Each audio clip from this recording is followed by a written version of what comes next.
Okay, तो अब alkyne की फॉर्मल एंडिंग करने के लिए हम बिल्कुल अल्केन और अल्कीन की तरह अल्काइन का जो पहला मेंबर था दैट इज इथाइन, उसकी फिजिकल प्रॉपर्टीज और यूजेस मेंशन करते हैं और फिर उसके बाद आगे की कोई बात करते हैं। सो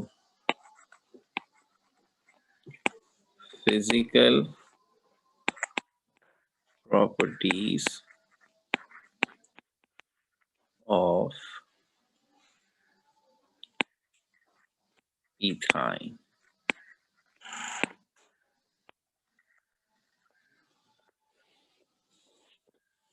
काफी हद तक इथीन से मिलती जुलती है। Colourless gas with sweet smell.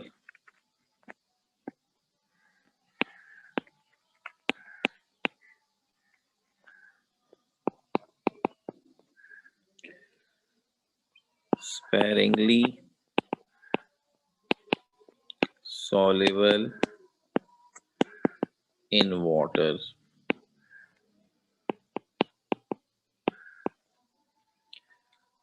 Less denser than air. और कंपैरेटिवली सबसे अहम पॉइंट है एक्सप्लोड ऑन कंप्रेशन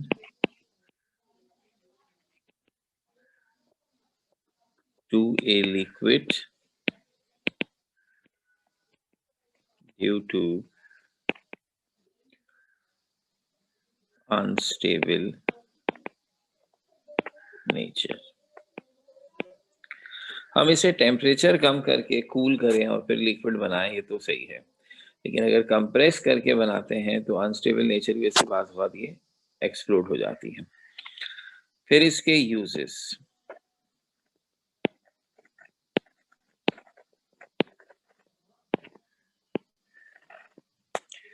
अब इथाइन के यूजेस जो हैं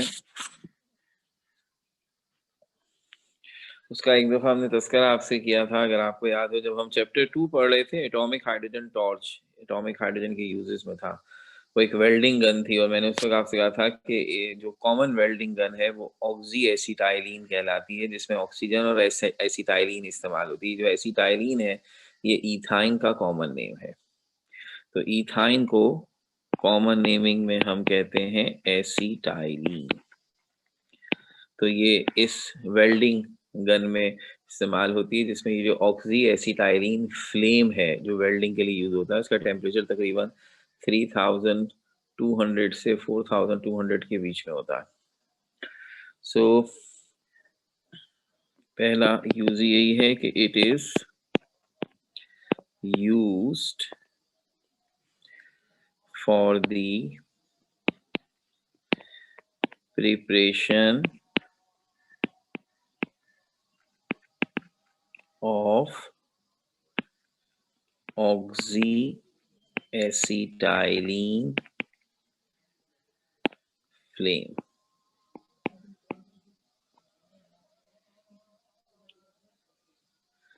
which has a temperature of 3000। अब ये बुक की फिगर मैं इसलिए कोट कर रहा हूँ, वरना एक अपनी जान पहचान वाली बात मेरी अपनी नॉलेज के हिसाब से, the temperature ranges from 3000 to 4200। तो उन्होंने बहरहाल उसमें मिनिमम वाली साइड का तस्करा कर दिया। So it is used for the preparation of oxyacetylene flame, which is a temperature of 3000 degrees centigrade and is used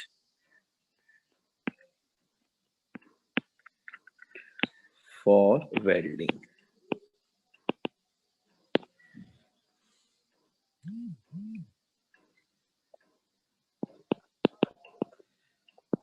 It is used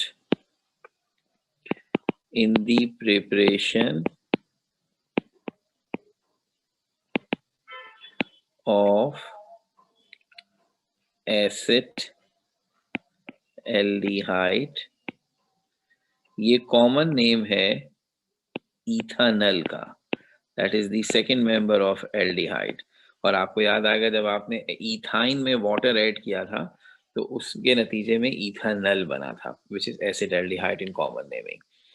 और ये हम बाद में पढ़ेंगे रिएक्शन कि फिर इस एसिड एल्डिहाइड या इथेनॉल को मजीद ऑक्सीडाइज करके हम एसिटिक एसिड बना लेते हैं, which is in IUPAC ethanoic acid. तो ये भी बड़ा मशहूर केमिकल है। और इथेनॉल भी इससे बनता है। अच्छा, ये सब प्रिपरेशंस हम बाद में पढ़ेंगे, फिलहाल तो सिर्फ हम इसका तस्करा यहाँ कर रहे हैं कि इथाइन की एक अहमियत ये है कि हम इसकी मदद से ये चीज़ें बना लेते हैं। फिर इसी तरह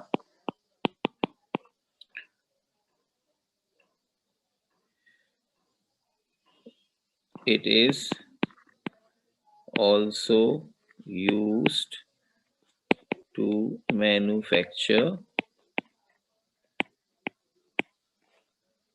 PVC, that is polyvinyl chloride.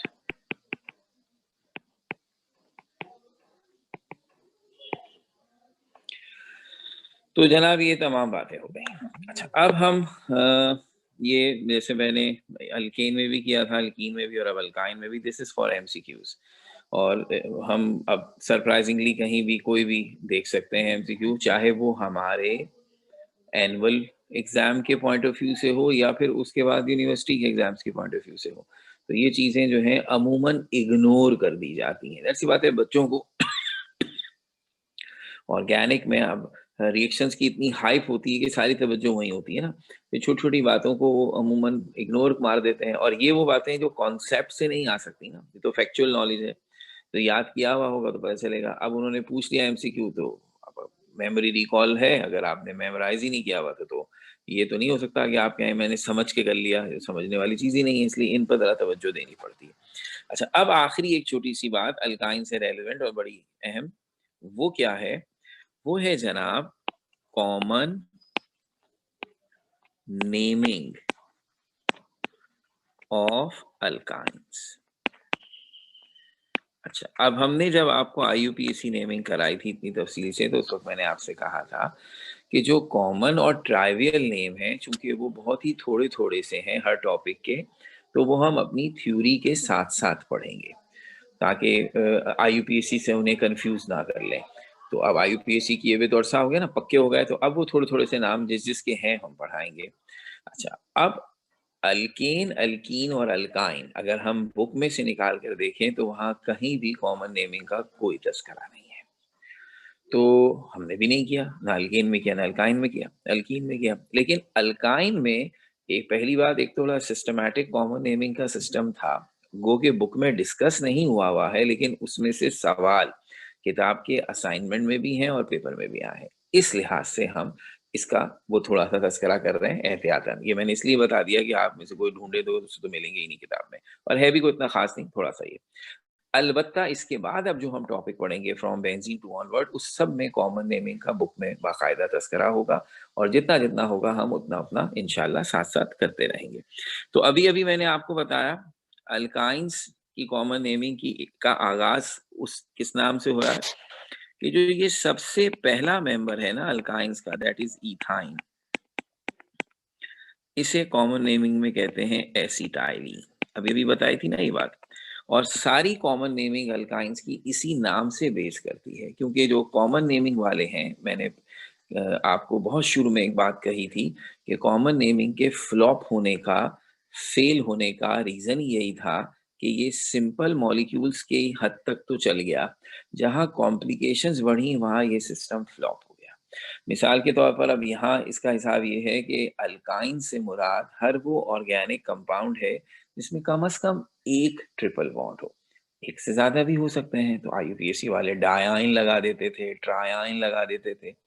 Common naming वाले यहाँ आके थोड़े से फ्लॉप हो जाते हैं। तो उनके यहाँ जिनके कॉमन नेम्स हम दे सकते हैं वो सिंपल अल्काइंस हैं जिनमें एक ट्रिपल बॉन्ड हो, और उसका नाम उन्होंने रख दिया एसिटाइलिन। तो अब उन्होंने ये कहा कि ऐसे तमाम कंपाउंड जिनमें एक ट्रिपल बॉन्ड हो, उसमें कहानी असल में ये होगी कि ये 2 कार्बन जिनके बीच में ट्रिपल बॉन्ड है, ये तो निशानी है, ये तो होंगे ही होंगे। अलबत्ता अगर इनके दोनों साइड्स पर हाइड्रोजन लगा हुआ है तो ये एसिटाइलिन या इथाइन है। अगर इन दोनों जगहों पर कार्बन की चेन या और कुछ लगा हुआ है तो उस हिसाब से हम इसका नाम बनाएंगे। तो अब सबसे पहली बात, जस्ट मेक कनेक्शन। IUPAC में ये कहलाता है इथाइन और कॉमन नेमिंग में कहलाता है एसिटाइलिन। अब 2 बातों को ज़हन में रखिएगा, एक तो हमने बहुत ही सिलेक्टेड नाम करने हैं क्योंकि हर कंपाउंड का कॉमन नेम नहीं है, तो हम अपनी लिमिट में रहते हुए करेंगे। और दूसरी चीज़ ये कि यहाँ ख़ास तौर पर जिस चीज़ की आपने प्रैक्टिस करनी है वो है नाम से स्ट्रक्चर बनाना, क्योंकि कॉमन नेम देने को नहीं कहेंगे आपसे, ये स्ट्रक्चर बना इसका कॉमन नेम दे, वो तो हम हमेशा कहेंगे IUPAC नेम दे। हाँ, दिए हुए नाम से जो स्ट्रक्चर बनाना होता है उसमें हम इसे बहुत यूज करते हैं। तो आपका की असल प्रैक्टिस असल में इस सेंस में होगी कि मैं आपको नाम लिख के दूं और आप उसका स्ट्रक्चर बनाएं। तो अब जैसा कि मैंने कहा, सारे अल्काइंस का नाम हम देंगे इस बेस पर कि they are the derivatives of acetylene, या एसिटाइलिन के नाम या स्ट्रक्चर से डिराइव किए गए हैं। मसलन अब मैं आपके सामने पहले तो कुछ स्ट्रक्चर से नाम दूं, फिर उल्टा काम करेंगे। मसलन अगर मैं आपके सामने ये स्ट्रक्चर लिखूं, अब हम फौरन IUPAC में तो इसका नाम बना लेंगे। ये IUPAC के लिए 2 पेंटाइन है, कोई भूले ना इसलिए मैं याद दिला रहा हूँ। 5 कार्बन, सेकेंड कार्बन पर ट्रिपल बॉन्ड है तो 2 पेंटाइन। अब इसका कॉमन नेम देते वक्त हम क्या कहेंगे? हम कहेंगे ये जो 2 कार्बन आपस में ट्रिपल बॉन्ड बनाए हुए हैं ना, इनको कह दिया है हमने एसिटाइलिन। इनका क्या नाम रख दिया है हमने? ये है एसिटाइलिन। अच्छा, अब इस के बराबर में हाइड्रोजन नहीं है, सिर्फ हाइड्रोजन होता तो ये सिर्फ एसिटाइलिन ही होता। इसके बराबर में क्या है? एक तरफ CH3 यानी कि 1 कार्बन वाला मीथाइल और एक तरफ 2 कार्बन वाला इथाइल। तो हम इसका नाम क्या लिखेंगे? हम इसे लिखेंगे इथाइल मीथाइल एसिटाइलिन। यानी जब आप कॉमन नेम दें तो आप उन 2 कार्बन्स को हाईलाइट करें जिनके बीच में ट्रिपल बॉन्ड है, वो तो लाजमन होगा ना, उसको कहते हैं एसिटाइलिन। और अब देखिए कि उसके दोनों तरफ लेफ्ट और राइट पर क्या है।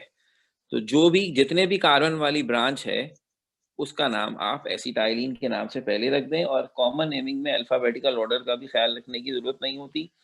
इसलिए अगर आप इसे मिथाइल इथाइल एसिटाइलिन लिखें या इथाइल मिथाइल एसिटाइलिन लिखें, दोनों नाम चलेंगे। तो अब ये हमने आपके सामने लिखा। तो अब इसी तरह से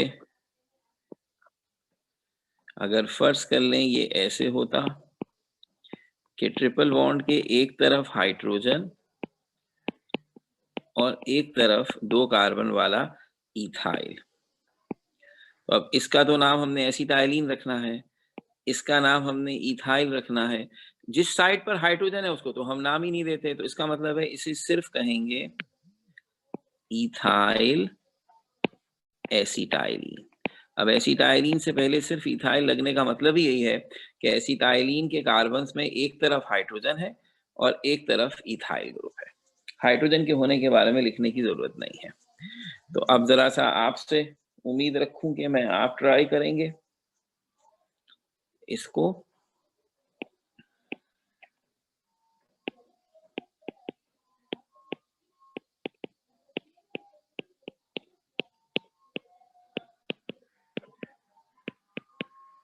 IUPAC में इसका नाम है 3 हेक्साइन।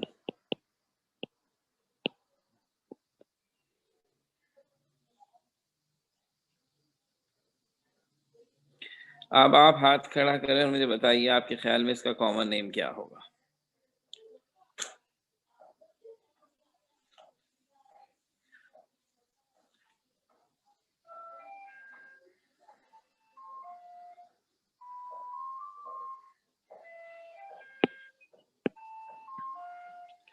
जी एलिफ शाहिद।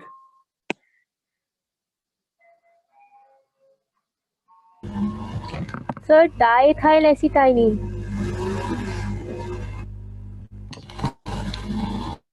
क्योंकि इसमें आपको साफ दिखाई दे रहा है कि एसिटाइलिन के दोनों तरफ दो दो कार्बन वाला इथाइल है, इसलिए इसका नाम होना चाहिए डाई इथाइल एसिटाइलिन। और अब असल काम पे आ जाते हैं। ये है वो स्ट्रक्चर जिसकी वजह से मुझे ये कराना पड़ा। पूरी किताब में कहीं सिस्टमैटिक अंदाज से कॉमन नेमिंग ऑफ अल्काइन का कोई तस्करा नहीं है, मगर इम्तिहान में और हमारी किताब के 7 चैप्टर के असाइनमेंट में ये डाइथाइल एसिटाइलिन का नाम लिखा हुआ है और कहा गया है कि इसका स्ट्रक्चर बनाइए। ये पेपर में भी आया है, तो इसलिए मैंने इसका आपके सामने कर दिया, लेकिन ये तो नाम से स्ट्रक्चर आया था ना, इसलिए अब मैं चाहूंगा कि मैं आपके सामने कुछ नाम लिखूं और आप उनके स्ट्रक्चर बनाने की कोशिश करें। मैं यहाँ आपके साथ बनाऊंगा क्योंकि मैं स्ट्रक्चर ज़बानी पूछ नहीं सकता आपसे, इसलिए वो हम इस तरह करेंगे कि मैं नाम लिखूंगा, आप अपने घर में बैठे फ़ौरन उसका एक स्ट्रक्चर बनाएंगे और फिर मैं भी बनाऊंगा तो आप चेक कर लेंगे। बस अब देखिए,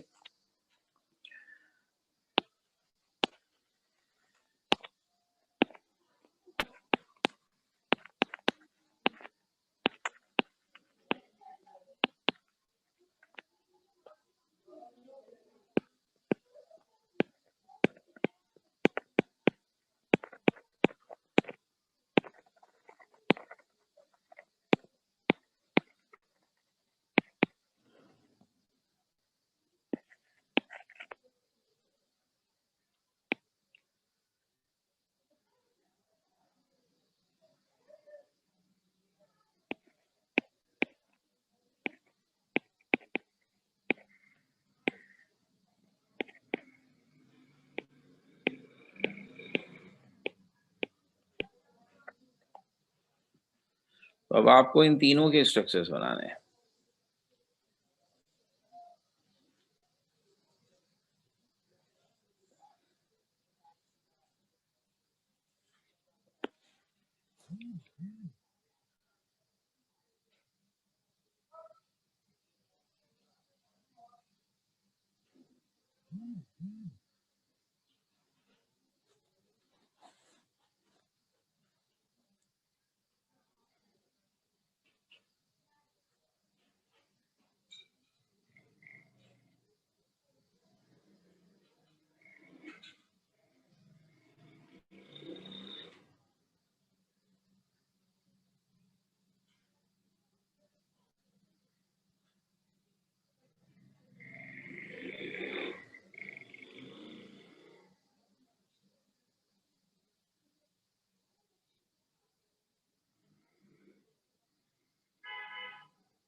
तो अब जब पहले वाले स्ट्रक्चर को आपने बनाने की कोशिश की तो लफ्ज एसिटाइलिन ये हो गया।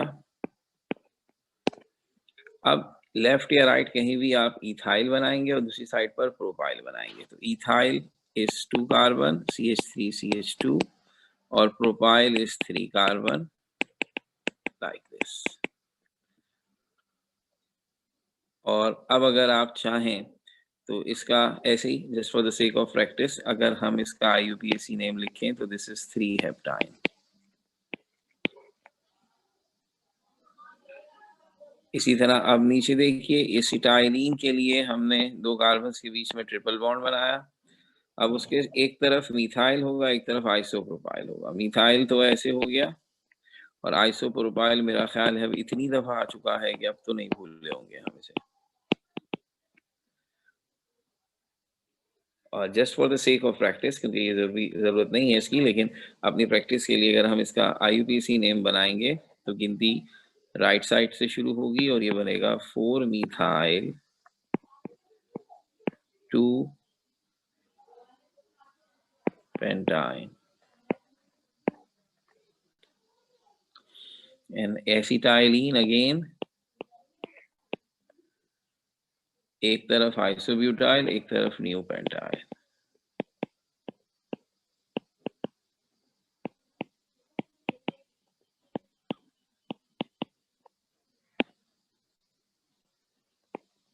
तो ये न्यू पेंटाइल याद आ गया होगा आपको और आइसोब्यूटाइल ऐसा होता है।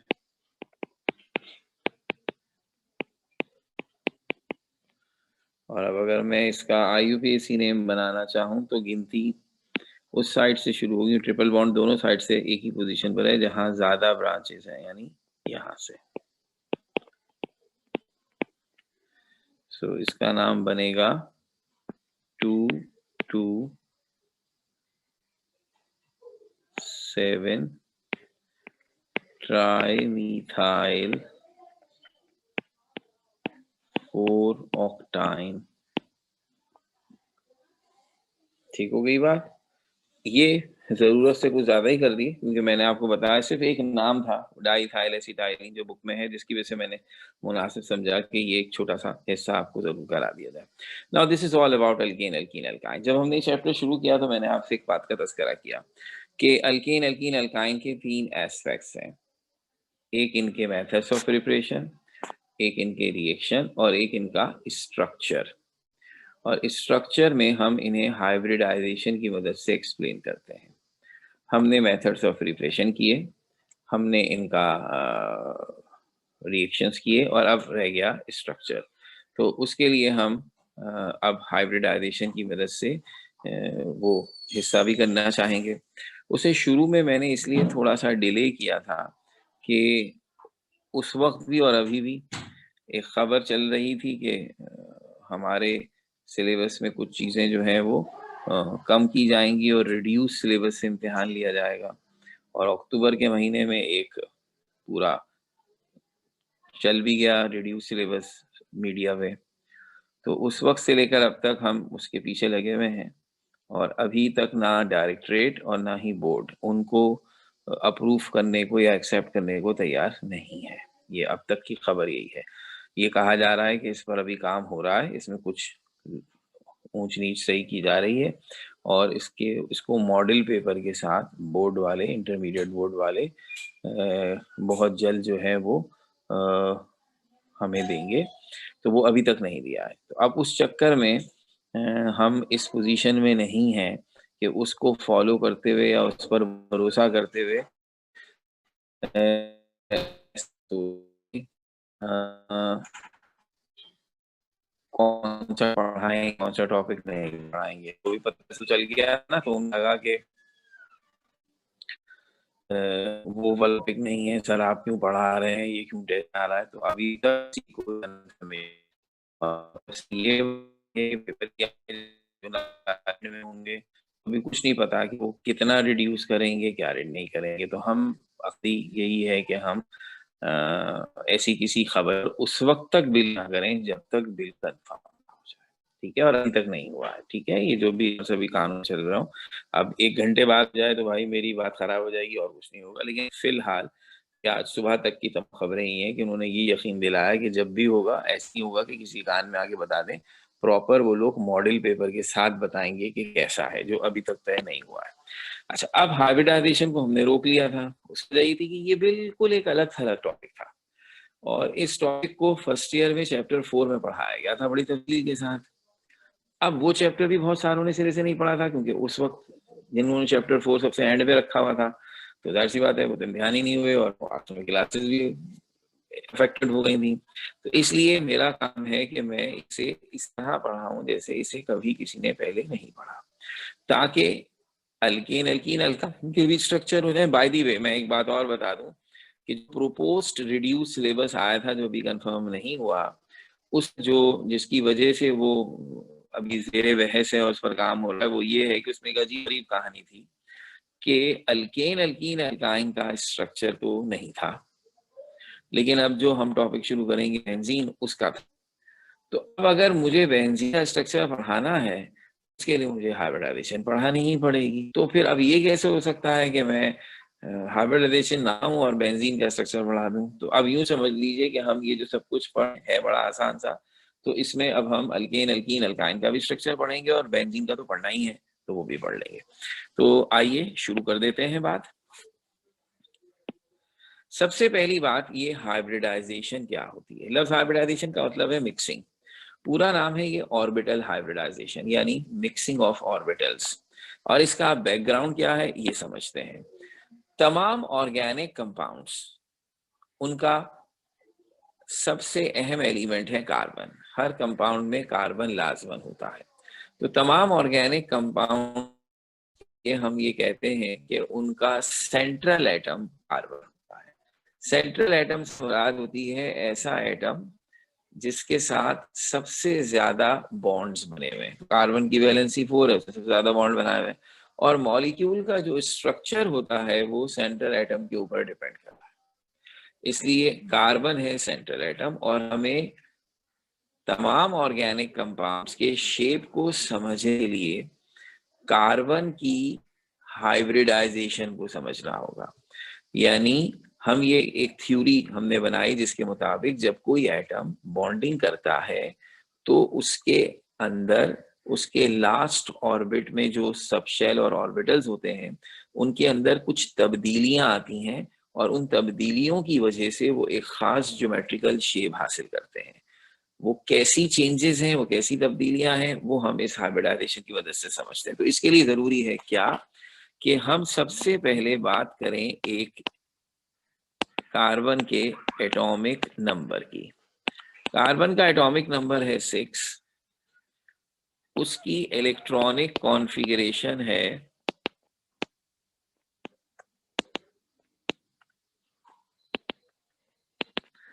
1s2 2s2 2p2।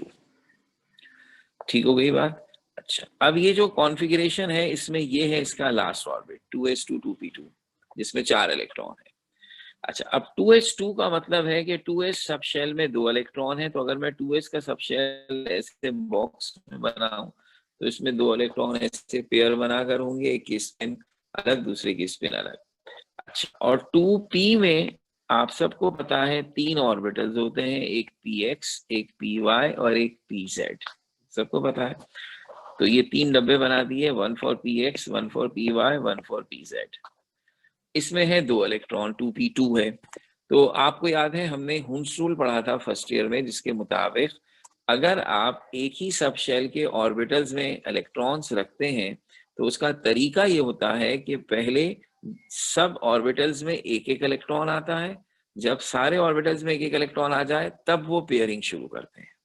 तो अब px, py, pz को भरने का तरीका क्या है? पहले एक इलेक्ट्रॉन px में जाएगा, फिर एक इलेक्ट्रॉन py में जाएगा, फिर एक इलेक्ट्रॉन pz में जाएगा। जब तीनों में एक एक इलेक्ट्रॉन आ जाएगा और आपके पास चौथा इलेक्ट्रॉन हुआ तो आप उससे किसी p ऑर्बिटल में पेयरिंग करेंगे। अब हमारे पास तो है ही 2 इलेक्ट्रॉन, तो इसका मतलब हम उसमें से एक इलेक्ट्रॉन px में रखेंगे और एक py में रखेंगे। ये कार्बन की कॉन्फ़िगरेशन है जिसे हम कहते हैं ग्राउंड स्टेट कॉन्फ़िगरेशन। अच्छा, अब बेसिक डेफिनेशन है वैलेंसी की। एक एटम में जितने इलेक्ट्रॉन अनपेयर्ड होते हैं वो उसकी वैलेंसी को जाहिर करते हैं। Number of unpaired electron determines the valency of an atom. तो इस हिसाब से कार्बन के लास्ट ऑर्बिट में आपको कितने इलेक्ट्रॉन अनपेयर्ड दिखाई दे रहे हैं? टोटल इलेक्ट्रॉन 4 हैं, मगर अनपेयर्ड सिर्फ 2 हैं, बाकी 2 ने तो पेयर बनाया हुआ है। तो अगर अनपेयर्ड इलेक्ट्रॉन 2 हैं तो इससे ये जाहिर हो रहा है कि कार्बन की वैलेंसी 2 है। देखा सर, ये तो गड़बड़ की बात है, कार्बन की वैलेंसी तो 2 नहीं है, वो तो 4 है। ये क्या गलत गलत बढ़ा रहे हैं आप? तो इससे हमने कहा होल्ड ऑन, ये कॉन्फ़िगरेशन इसीलिए कहलाई ग्राउंड स्टेट। जब कोई एटम किसी दूसरे एटम से बॉन्डिंग करने लगता है तो उस पे जो फेज आता है वो कहलाता है एक्साइटेड फेज या एक्साइटेड स्टेट। और वैलेंसी डिटर्मिनेशन के लिए हमें एक्साइटेड फेज देखना है। तो अब ये एक्साइटेड फेज में क्या होता है? तो जब कार्बन की एक्साइटेड कॉन्फ़िगरेशन लिखी जाती है तो उसमें सिर्फ एक तब्दीली आती है, और वो ये है कि लास्ट ऑर्बिट में अगर p ऑर्बिटल में कोई ऑर्बिटल खाली होगा तो जो s वाले इलेक्ट्रॉन्स हैं वो भी पेयर नहीं बनाएंगे। नॉर्मल हालत में तो बन गया ग्राउंड स्टेट में, लेकिन एक्साइटेड हालत में क्या होगा कि ये देखते हुए कि pz में एक ऑर्बिटल खाली है, s का एक इलेक्ट्रॉन pz में चला जाएगा। इस तरह कॉन्फ़िगरेशन क्या हो जाएगी? 1s2 2s में अब एक इलेक्ट्रॉन हो जाएगा, और वो जो एक इलेक्ट्रॉन 2s में से कम हुआ है वो 2p में चला गया।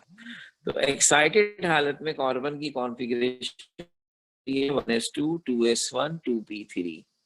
और अगर हम इसे बॉक्सेस में शो करेंगे तो अब 2s में एक इलेक्ट्रॉन है और 2p में जो 3 ऑर्बिटल होते हैं px, py, pz, उन तीनों में एक एक इलेक्ट्रॉन है, क्योंकि अभी अभी बात हो गई जब तक तीनों में एक एक इलेक्ट्रॉन ना आ जाए हम पेयर नहीं बनाते। अब इस वजह से अब आप देख सकते हैं कि अब कार्बन के लास्ट ऑर्बिट में जो 4 इलेक्ट्रॉन है वो चारों के चारों अनपेयर्ड है, और अब इससे पता चल रहा है कि कार्बन की वैलेंसी 4 है। तो ये कहलाती है एक्साइटेड स्टेट कॉन्फ़िगरेशन। ये हुआ जनाब पहला लेसन है। तो ये फर्स्ट ईयर का रिवाइज हो गया कि कार्बन को जब भी हम कंसीडर करते हैं बॉन्डिंग के पॉइंट ऑफ व्यू से, उसके मॉलिक्यूल के स्ट्रक्चर को समझाने के लिए, तो हम उसकी एक्साइटेड कॉन्फ़िगरेशन लिखते हैं जो इस वक्त आपके सामने है, जिसके मुताबिक कार्बन के लास्ट ऑर्बिट में 4 इलेक्ट्रॉन है, एक s ऑर्बिटल में होता है, एक px में होता है, एक py में होता है, एक pz में। इस तरह चूंकि चारों इलेक्ट्रॉन अनपेयर्ड हैं, चारों बॉन्ड बनाने की पोजीशन में है, बनाते हैं। अच्छा भाई, तो अब सबसे पहले हम सबसे सिंपल ऑर्गेनिक मॉलिक्यूल से शुरू करते हैं जिसका नाम है मीथेन। मीथेन का फॉर्मूला है CH4, जिसका मतलब है कार्बन के साथ 4 हाइड्रोजन बॉन्ड बनाए हुए हैं। हमने कहा नजर आ रहा है, बड़ा सिंपल, कि 4 ऑर्बिटल है जो आपके सामने बॉन्डिंग बनाने के लिए तैयार बैठे हैं। तो अब क्या होगा, S1 वाला इलेक्ट्रॉन जो कि S में है, ये एक हाइड्रोजन से कोवलेंट बॉन्डिंग करेगा। px वाला एक और हाइड्रोजन से करेगा, py वाला एक, और pz वाला। इसका मतलब है कि मीथेन में जो 4 सिंगल बॉन्ड बनते हैं, कार्बन का एटम 4 हाइड्रोजन एटम्स के साथ सिंगल बॉन्ड बनाता है, तो वो किस तरह बनते हैं। एक बॉन्ड में कार्बन का s ऑर्बिटल इस्तेमाल होता है, एक बॉन्ड में px इस्तेमाल होता है, एक बॉन्ड में py और एक बॉन्ड में pz। फर्स्ट ईयर में जब हमने ये बॉन्डिंग की कहानियां पढ़ी थी तो उसमें एक बात कही गई थी कि कोवेलेंट बॉन्ड दो एटम्स के दरमियान इलेक्ट्रॉन की शेयरिंग से बनता है। एक एटम अपना इलेक्ट्रॉन प्रोवाइड करता है, दूसरा एटम अपना इलेक्ट्रॉन प्रोवाइड करता है, दोनों मिलकर पेयर बनाते हैं। अच्छा, अब ये बॉन्ड कितना स्ट्रॉन्ग है या कितना वीक, इसका इन्हिसार इस बात पर होता है कि दोनों एटम्स के इलेक्ट्रॉन्स जिन्होंने शेयरिंग की है वो किस ऑर्बिटल में थे। तो जो ऑर्बिटल आपस में ओवरलैप हुए हैं उनके नाम बड़े अहम हैं, क्योंकि ऑर्बिटल्स की नेचर से ये डिसाइड होगा कि किसकी ओवरलैपिंग स्ट्रांग है और किसकी वीक है। क्योंकि हमारे सिलेबस में सिर्फ s और p ऑर्बिटल ही होंगे, तो 3 तरह की ओवरलैपिंग हो सकती है। दोनों एटम्स के ss ऑर्बिटल ओवरलैप करें, एक एटम का s हो, एक एटम का p हो, या दोनों एटम्स के p हो। तो अब जिस बॉन्डिंग में p ऑर्बिटल इन्वॉल्व है वो स्ट्रांग होता है, और जिसमें s इन्वॉल्व है वो जरा वीक होता है। अब आप हिसाब लगाइए, हाइड्रोजन का इलेक्ट्रॉन कौन से ऑर्बिटल में है, s में, और कार्बन का ऑर्बिटल के इलेक्ट्रॉन कौन से ऑर्बिटल में है, आपने कहा 3 p में है और 1 s में है। इसका मतलब इन 4 में से 3 बॉन्ड बने हैं इस तरह कि कार्बन ने अपना p ऑर्बिटल दिया और हाइड्रोजन ने अपना s ऑर्बिटल दिया। तो उस ओवरलैपिंग को हम कहेंगे sp ओवरलैपिंग। तो 3 जगह पर sp ओवरलैपिंग है और एक जगह पर ss ओवरलैपिंग है। तो अब आप समझ सकते हैं जहां SS ओवरलैपिंग है वो बॉन्ड थोड़ा सा वीक होगा, और जहां PP ओवरलैपिंग, SP ओवरलैपिंग है वो स्ट्रांग होंगे। इसका मतलब है जब आपने ये सारी एक्सप्लेनेशन बताई तो आपने क्या कहा कि कार्बन मीथेन बनाता है जब, तो जो 4 हाइड्रोजन कार्बन के साथ जुड़ते हैं वो चारों का बॉन्ड स्ट्रेंथ के एतबार से एक जैसा नहीं होता। 3 हाइड्रोजन कार्बन के साथ जरा मजबूती से जुड़ते हैं, जहां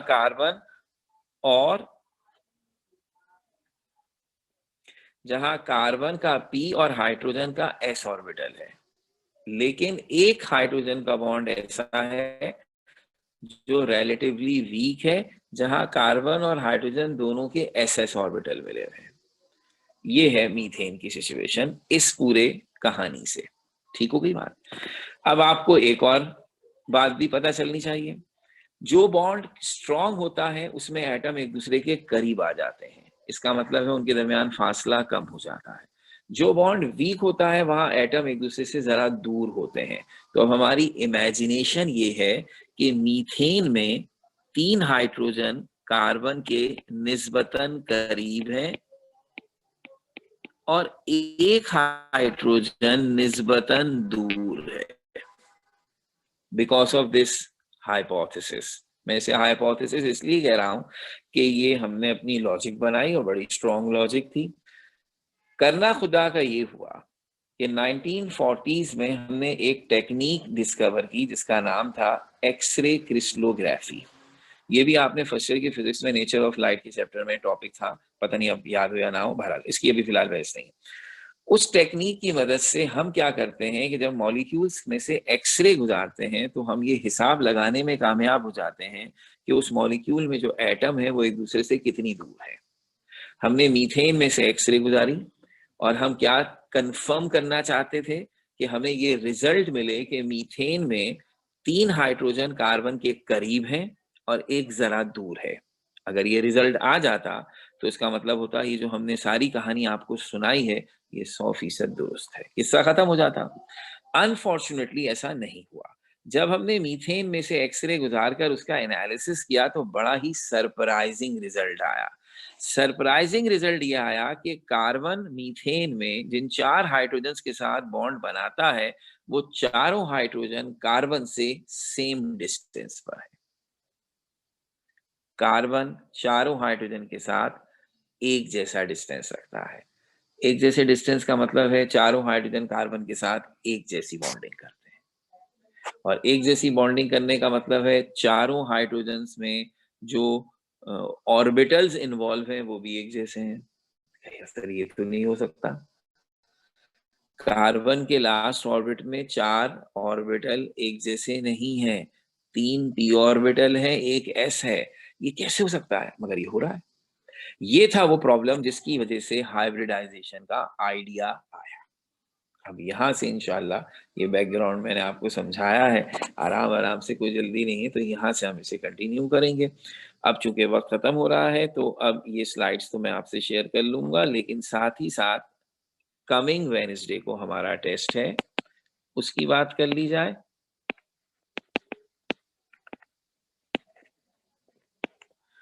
तो जनाब हमारा ये टॉपिक्स होंगे अल्केन, अल्कीन एंड अल्काइंस।